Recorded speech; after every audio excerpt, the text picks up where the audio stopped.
Hi friends, అందరూ ఎలా ఉన్నారు? ఈ రోజు కూడా చాలా ఇంట్రెస్టింగ్ టాపిక్ తో మీ ముందుకు వచ్చేసాము. పురాణాల ప్రకారం మనం ఇప్పుడు కలియుగంలో ఉన్నాము. ప్రతి యుగానికి భూమి మీద ఉన్న ప్రజలను ఇబ్బంది పెట్టడానికి కొంతమంది రాక్షసులు పుట్టారు. ఆ రాక్షసులను నాశనం చేయడానికి దేవుడు ప్రతి యుగంలో భూమి మీద అవతరిస్తున్నారు.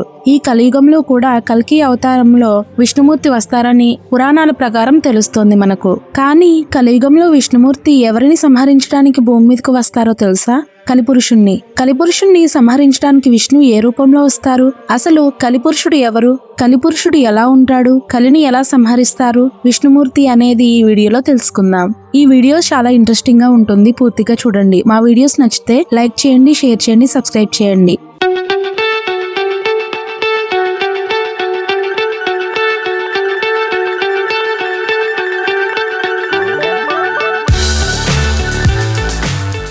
యుగాలు 4. అవి కృతయుగం, త్రేతాయుగం, ద్వాపరయుగం, కలియుగం. ఇప్పుడు మనం ఉన్న యుగం కలియుగం. యుగాల సృష్టిలో 4వ అన్నదమ్ముడు కలిస. ద్వాపర యుగంలో అన్న చెల్లెళ్లకు పుట్టినవాడే ఈ కలిపురుషుడు. ఇతని కాలాన్నే కలియుగం అంటాము. ఈ యుగం మిగతా యుగాల కంటే చాలా భిన్నంగా ఉంటుంది. ఈ యుగం అయిపోయాక సృష్టి అంతమైపోయి తిరిగి ఈ యుగాలు ప్రారంభమవుతాయి. ముందుగా కలిపురుషుడు ఎవరు అనేది తెలుసుకుందాం. హింస, క్రోధ సోదరి. హింస గర్భం నుండి క్రోధుడు కలి అనే కొడుకును కన్నాడు. కలి ఎప్పుడు ఎడమ చేతితో తన జననాంగాలను పట్టుకుని కనిపిస్తాడు. కలిపిన నల్లని లేపనంలా అతని ఛాయ చాలా నల్లగా ఉంటుంది. కలి ఉదరం కాకిలా ఉంది. అతని ముఖం చూడడానికి భయంగా ఉంది. అతని నాలుక ఎర్రగా ఉంది మరియు అత్యాశతో నిండి ఉంది. అతని రూపం చాలా భయంకరంగా ఉంటుంది మరియు అతని శరీరం నుండి దుర్వాసన వెలువడుతుంది. కలి ప్రభావం. కలియుగంలో కలిపురుషుడు ప్రభావం చాలా దారుణంగా ఉంటుంది. కలి ప్రభావం వల్ల దేవతలకు హవిస్సులు అందవు, వేదము అవమానింపబడుతుంది, పితృదేవతలకు సార్థం పెట్టరు, ధర్మం, భూమాత, గోమాత అవమానింపబడతాయి, అసత్యం, బంగారం, డబ్బు చాలా ముఖ్యమవుతాయి. కష్టపడిన వారికి ఫలితం తక్కువ, కష్టపడిన వారికి ఫలితం ఎక్కువ. శాస్త్రీయత పేరుతో దైవభక్తి ఉండదు. మనుషులలో నీతి నిజాయితీ ఉండదు. దాన ధర్మాలు ఉండవు. తల్లిదండ్రులు, అత్తామామలు, అక్కా చెల్లెళ్ళు అనే అనుబంధాలు తగ్గిపోతూ ఉంటాయి. చివరికి కలి వైపరీత్యం వల్ల యుగాంతం వచ్చి కరువులు, వరదలు, యుద్ధాలు, ఆకలి, చావులు వచ్చి యుగం అంతమైపోతుంది. కలిపురుషుడు వీరిలో ఎక్కువగా ప్రవేశిస్తారు. అసలు కలిపురుషులు ఏ ఏ ప్లేసుల్లో ఉండాలి అని అసలు ఎవరు ఆజ్ఞాపించారు ఇప్పుడు చూద్దాం. పరీక్షిత్ మహారాజు. ధర్మబద్ధంగా పరిపాలిస్తున్న పరీక్షిత్ మహారాజు చక్రవర్తి దేశంలో ఒకరోజు ఒక గోమాత ఏడుపు వినిపించింది. తన దేశంలో బాధతో అనేదే ఉండదు. మహారాజు ఆ గోమాత దగ్గరికి వెళ్ళాడు. ఆ గోమాత ఎద్దుకు 3 కాళ్ళు విరిగిపోయి ఒక కాలే మిగిలి ఉన్న విషయం చెప్పింది. ఆ ఆవుని ఎద్దు ఊరడిస్తూ ఉంది. ఆ గోమాత మన భూమి ఎద్దు ధర్మదేవత.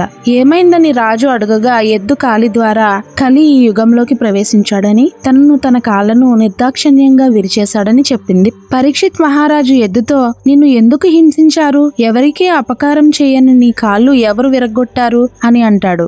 ఎద్దు కాలు విరగ్గొట్టిన వారు ఎవరైనా సరే అతని భుజాలు విరగ్గొడతానని అంటాడు. కాలక్రోధ ఆవేశుడై రాజులా కనిపించే కఠినాత్ముడు కర్ర పట్టుకుని, మేము ఏడుస్తూ ఉన్నా కనికరం లేకుండా కొడుతున్నాడు, నా కాళ్ళు అతడే విరగ్గొట్టాడని జవాబిచ్చింది ఎద్దు. అతను కలిపురుషుడని పరీక్షిత్ రాజుకు తెలిసింది. దాంతో పరీక్షిత్ కలికి శిక్ష విధిస్తాడు. అప్పుడు కలి, నన్ను ఎందుకిలా చిత్రహింసలకు గురి చేస్తున్నావు? ఇది కలియుగం కాబట్టి నేను ఖచ్చితంగా భూమిపైకి రావాల్సిందే. ఇది వదిలి నేనెక్కడుండాలి? నేను ఎక్కడ ఉంటే నువ్వు అక్కడికి వచ్చి చంపుతానంటే ఎలా? నేనెక్కడుండాలో చెప్తే అక్కడ మాత్రమే ఉంటానన్నాడు. జూదశాల, మద్యపానం, వ్యభిచారం, జీవహింస జరిగే చోటు అనే 4 స్థానాలను ఇస్తున్నాడు పరీక్షిత్. తన పాలనలో ప్రజలు ఈ 4 చోట్లకు వెళ్లరనే నమ్మకంతో. కానీ రాజు 4 స్థానాలనే ఇచ్చినప్పటికీ జూదశాల నుంచి అసత్యం, మద్యపానం నుంచి మదం, అహంకారం, వ్యభిచారం నుంచి కామము, హింస నుంచి కోపం, క్రౌర్యం, ఇలా మరో 4 స్థానాలను కూడా కలి ఆక్రమించాడు. ఇవి కాకుండా మరో స్థానం ఇవ్వమని వేడుకున్నాడు కలి. సరేనని బంగారం ఉన్న చోటు కూడా నీదేనన్నాడు. అయితే బంగారం నుంచి మాత్సర్యం పుడుతుంది కాబట్టి ఆ స్థానాన్ని కూడా తనది చేసుకున్నాడు కలిపురుషుడు. మొత్తానికి 9 స్థానాలలో కలి ఉంటాడు. ఇందులో ఏ ఒక్కదానికి మనిషి ఆకర్షితుడైనా వారిపై కలి ప్రభావం మొదలై అన్ని రకాలుగా భ్రష్టులవుతారు. అక్కడ సిరి సంపదలు గాని భగవంతుడు గాని ఉండరు. దాంతో వాళ్ళు పూర్తిగా కలి నియంత్రణలోకి వెళ్లి నశించిపోతారు.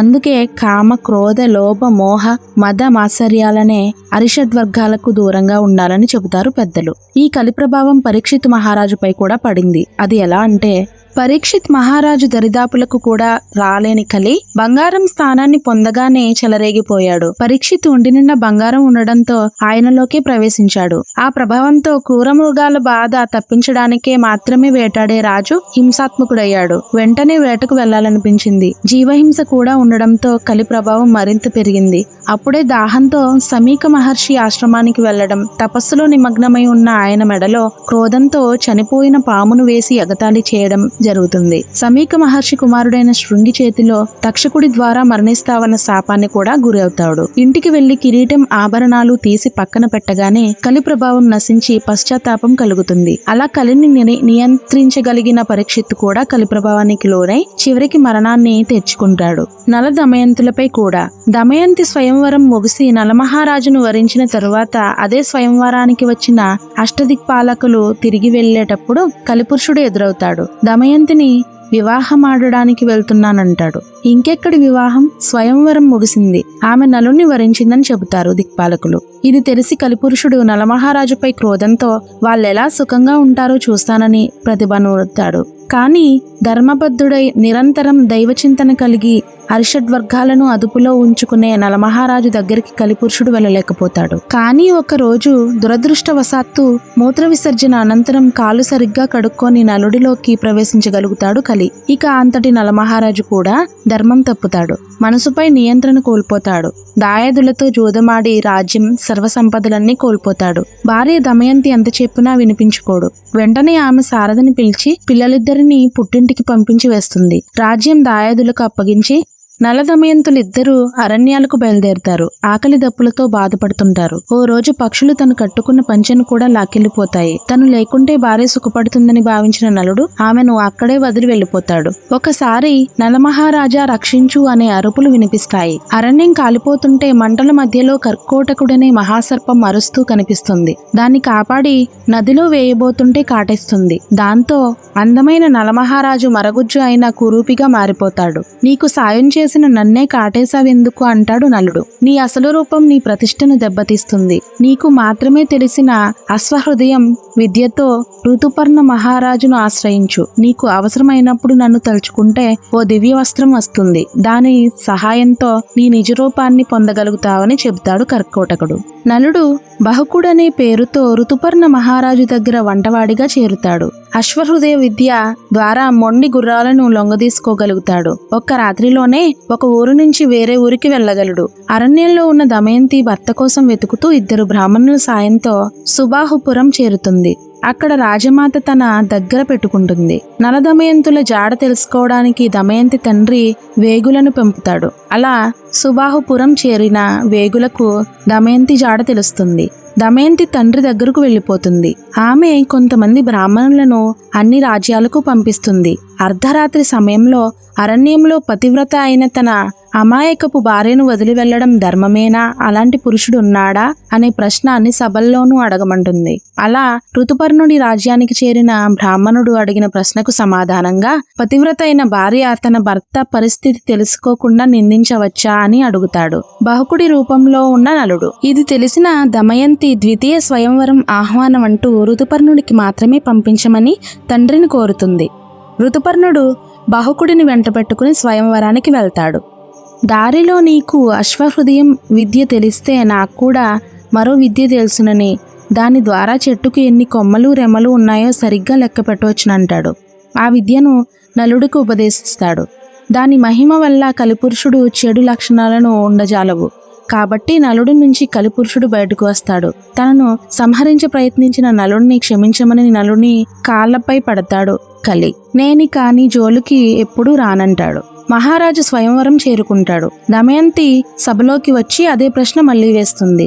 అది ధర్మం కాదు, కానీ కలి ప్రభావం వల్ల అలా చేశానని చెబుతాడు నలుడు. నలుడు కర్కోటకుడిని తలుచుకుంటాడు. దివ్యవస్త్రం వస్తుంది. అది ధరించగానే విషప్రభావం నశించి కురీపి రూపం పోయి నలమహారాజులా మారిపోతాడు. అప్పుడు కలి వచ్చి రాబోయే కాలంలో నీ చరిత్రను పద్యగద్య రూపేణా విన్నా, చదివినా, పాడినా, తలిచిన వారి జోలికి వెళ్ళనని వరమిస్తాడు. కలియుగంలోని ప్రజలు తమలో తాము కలహించుకోవడం, తగాదాలు చేసుకోవడం అలవాటు చేసుకున్నారు. వారు తమ వెంట్రుకలను అలంకరించుకోవడానికి, ఉత్తమమైన దుస్తులు ధరించడానికి మరియు ఖరీదైన ఆభరణాలతో తమను తాము అలంకరించుకోవడానికి చాలా కష్టపడతారు. కలియుగంలో చాలా డబ్బు ఉన్న వ్యక్తి సహజంగా గొప్ప ఆత్మగా గౌరవించబడతాడు. 2 సార్లు పుట్టిన వ్యక్తి వడ్డీకి అప్పు ఇచ్చి జీవనోపాధి పొందితే అతడు సమాజానికి మూల స్తంభంగా పరిగణించబడతాడు. కలియుగం యొక్క సన్యాసులు ఇంటికి మరియు ఆసక్తికి జోడించబడతాయి మరియు గృహస్థులు వివక్ష యొక్క అన్ని శక్తి లేకుండా ఉంటారు. కలియుగంలో ప్రజలు సంకోచం లేకుండా ఆధ్యాత్మిక గురువు లేదా ఇతర వృద్ధులను దూషిస్తారు.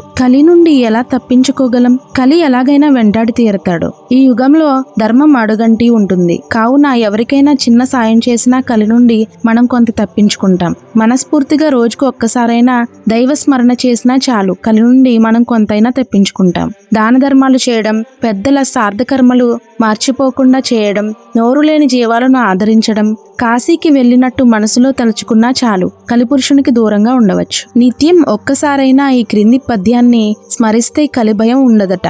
ఋతుపర్ణశ్య రాజర్షేహ కీర్తనం కలినాశనం లిదమయంతి నలాభ్యాంచ ప్రణమామి పునః పునః. నెక్స్ట్ వీడియోలో కలియుగం ఎప్పుడు ఎలా అంతమవుతుంది అన్నది తెలుసుకుందాం. మా వీడియో నచ్చితే లైక్ చేయండి. మీరు లైక్ చేస్తేనే మా వీడియోస్కి రీచ్ పెరుగుతుంది. ప్లీజ్ సబ్స్క్రైబ్ చేయండి.